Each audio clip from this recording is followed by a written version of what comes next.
नमस्कार। हमारे इस खास बुलेटिन में आपका स्वागत है। मैं हूं चंद्रशेखर जोशी और मेरे साथ हैं मेरे सहयोगी शरद। तो आइए शुरुआत करते हैं और सबसे पहले देखते हैं इस वक्त की सुर्खियां। प्रधानमंत्री नरेंद्र मोदी की परीक्षा पे चर्चा आज। बोर्ड परीक्षा से पहले छात्रों को देंगे तनाव मुक्त होने के टिप्स। दिल्ली के तालकटोरा स्टेडियम में शिक्षकों और अभिभावकों के साथ भी होगा संवाद।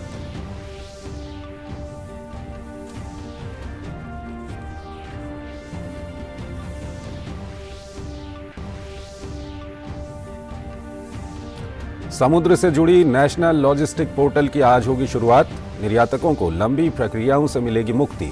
वस्तुओं की निर्बाध आवाजाही और उद्योग में प्रतिस्पर्धा को बढ़ावा देना है मुख्य उद्देश्य।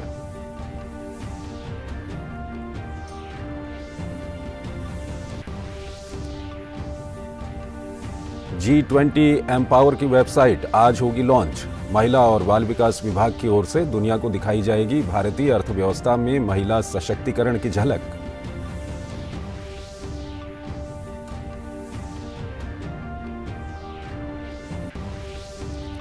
कोविड के खिलाफ भारत ने तैयार किया एक और हथियार। लॉन्च हुई दुनिया की पहली इंट्रानेशनल वैक्सीन इनकोवैक। स्वास्थ्य मंत्री डॉक्टर मनसुख मांडविया ने बताया आत्मनिर्भर भारत का सबसे बड़ा उदाहरण।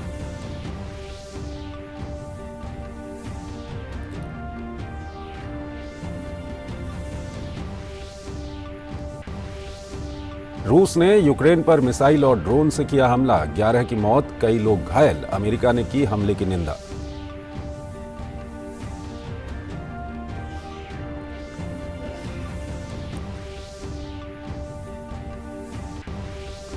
आज रांची में होगा T20 सीरीज में भारत न्यूजीलैंड के बीच पहला मुकाबला। रोहित शर्मा, कोहली और अय्यर टीम से बाहर। हार्दिक पांड्या की कप्तानी में टीम के हौसले बुलंद।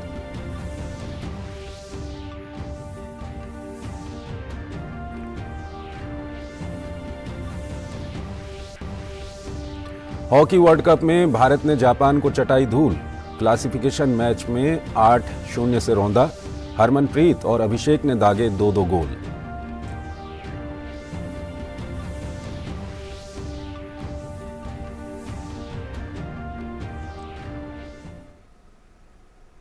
और आइए अब खबरों को विस्तार से देखते हैं।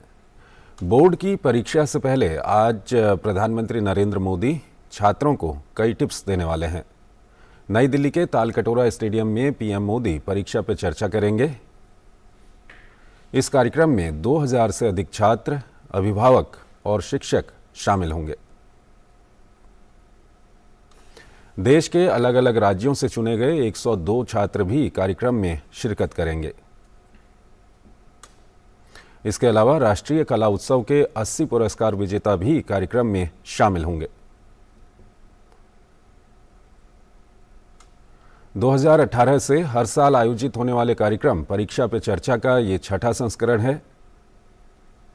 कार्यक्रम के दौरान प्रधानमंत्री विद्यार्थियों के माता पिता और शिक्षकों से बातचीत भी करेंगे और विद्यार्थियों को उनके सपनों और लक्ष्यों को पूरा करने में उनकी मदद करेंगे। इस वर्ष 38 लाख से अधिक विद्यार्थियों ने परीक्षा पे चर्चा के लिए ये रजिस्ट्रेशन कराया है, जो पिछले वर्ष की तुलना में 50% अधिक है। शिक्षा मंत्रालय को छात्रों से 20 लाख से अधिक प्रश्न प्राप्त हुए हैं, जो तनाव प्रबंधन, स्वास्थ्य और करियर पर आधारित हैं।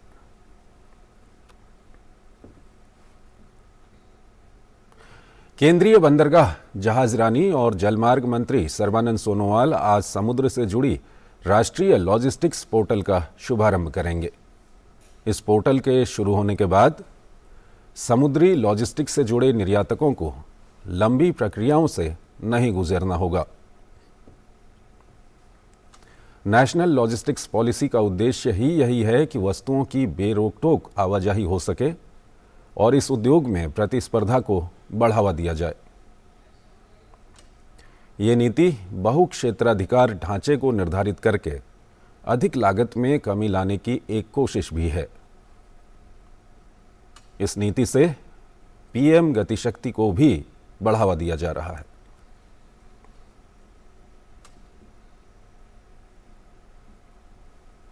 अर्थव्यवस्था में महिला सशक्तिकरण को बढ़ावा देने के लिए G20 एम्पावर की वेबसाइट का आज अनावरण होगा। महिला और बाल विकास विभाग की ओर से वेबसाइट का शुभारंभ किया जाएगा।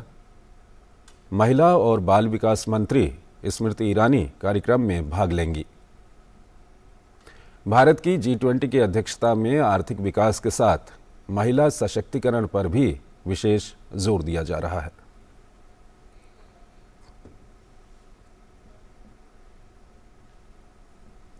कोविड के खिलाफ भारत ने एक और हथियार तैयार कर लिया है। भारत के वैज्ञानिकों ने दुनिया की पहली इंट्रानेसल यानी नाक से ली जाने वाली कोविड वैक्सीन बना ली है, जिसका नाम है इनकोवैक।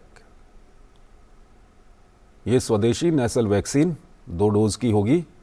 इसे प्रिकॉशन डोज के रूप में भी इस्तेमाल किया जाएगा। गणतंत्र दिवस के मौके पर इनकोवैक को स्वास्थ्य मंत्री डॉक्टर मनसुख मांडविया ने लॉन्च किया और इसे आत्मनिर्भर भारत का सबसे बड़ा उदाहरण बताया है। इनकोवैक को ICMR बायोटेक्नोलॉजी विभाग और भारत बायोटेक के सहयोग से तैयार किया गया है।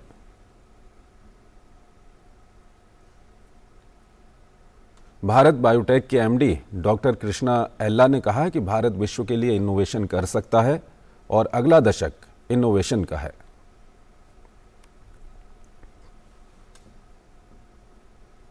रूस ने पूरे यूक्रेन में मिसाइलों और ड्रोनों की बौछार कर दी है। रूस की ओर से किए गए ताबड़तोड़ हमलों से यूक्रेन में 11 लोगों की मौत हो गई है। यूक्रेन के शीर्ष सैन्य कमांडर के अनुसार उनकी सेना ने रूस की 55 मिसाइलों में से 47 को मार गिराया है। इस हमले में कीव और ओडेसा को सबसे अधिक नुकसान पहुंचा है। वहीं हमले के बाद बचाव प्रक्रिया में लगभग 100 बचावकर्मी शामिल हैं। अभी एक दिन पहले ही अमेरिका और जर्मनी ने यूक्रेन को युद्ध में मदद करने के लिए उच्च क्षमता वाले टैंक देने का फैसला किया था, जिसके बाद रूस ने ताज़ा हमले कर दिए।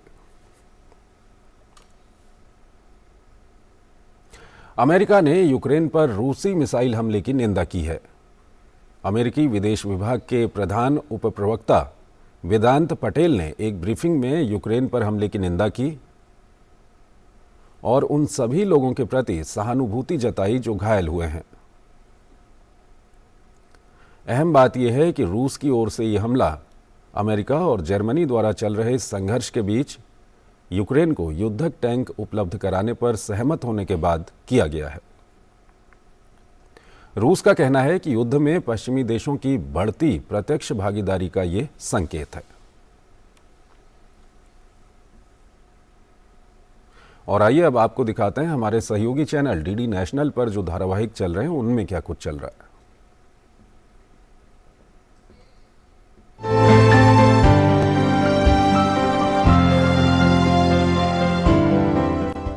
नमस्कार, DD प्रीमियर्स देख रहे हैं आप और आपके साथ मैं हूं शहला निगार। अपने इस खास प्रोग्राम में हम बात करते हैं दूरदर्शन के विभिन्न नेटवर्क्स पर प्रसारित होने वाले शानदार धारावाहिकों की।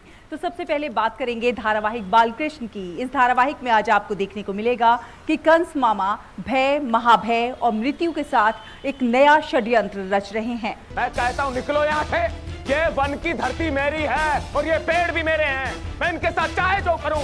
जाओ यहाँ से, तुम लोग निकलो यहाँ से, अन्यथा सही नहीं होगा। गणपति काका, आप हमें भयभीत करने का असफल प्रयत्न ना करें।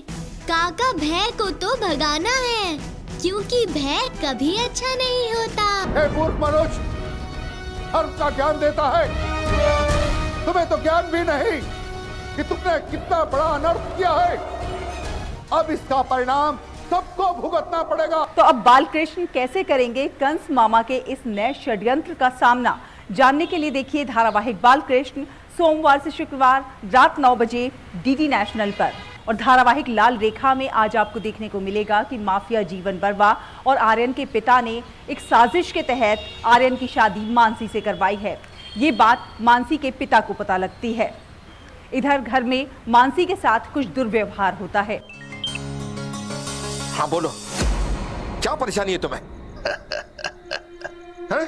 लगता है तुम्हें कानून की चपत पड़ी नहीं है अभी। पेट पे लात मार के कानून की चपत लगाने की धमकी दे रहे हो जज साहब?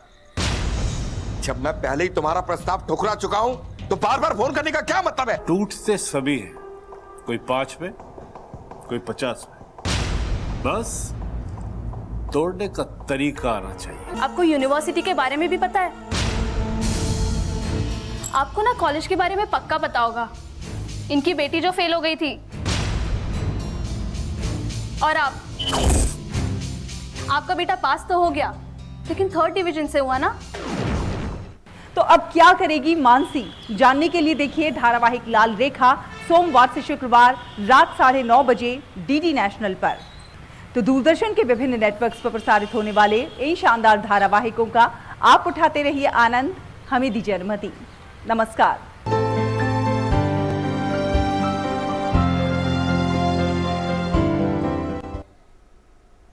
भारत और न्यूजीलैंड 3 मैचों की T20 सीरीज के पहले मुकाबले में आज आमने सामने होंगे। ये मुकाबला रांची में खेला जाएगा। इस सीरीज में टीम इंडिया की कप्तानी हार्दिक पांड्या के हाथ में होगी। रोहित शर्मा को इस सीरीज में आराम दिया गया है।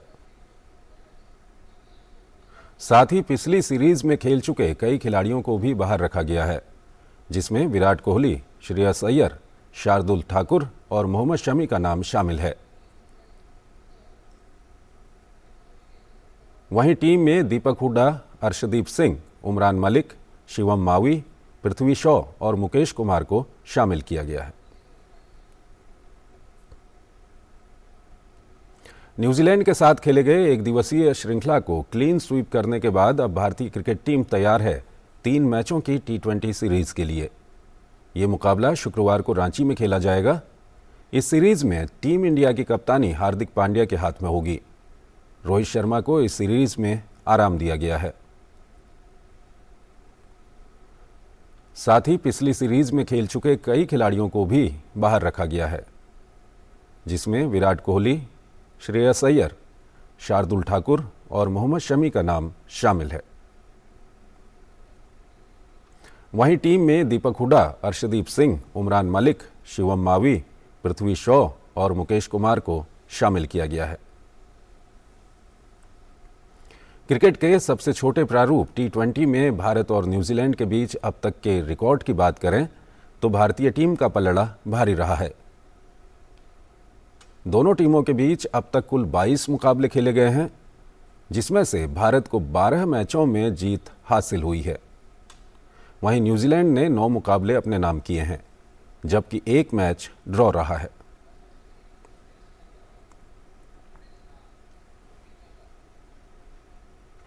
हॉकी विश्व कप के क्लासिफिकेशन मैच में गुरुवार को भारत ने जापान को 8-0 से हरा दिया है।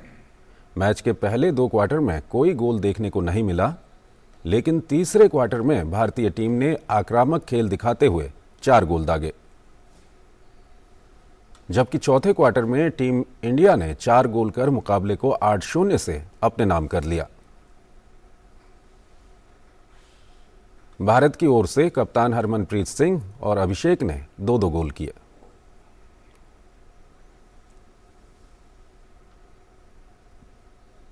तो इस बुलेटिन में फिलहाल इतना ही। आप बने रहिए डीडी न्यूज़ के साथ। नमस्कार।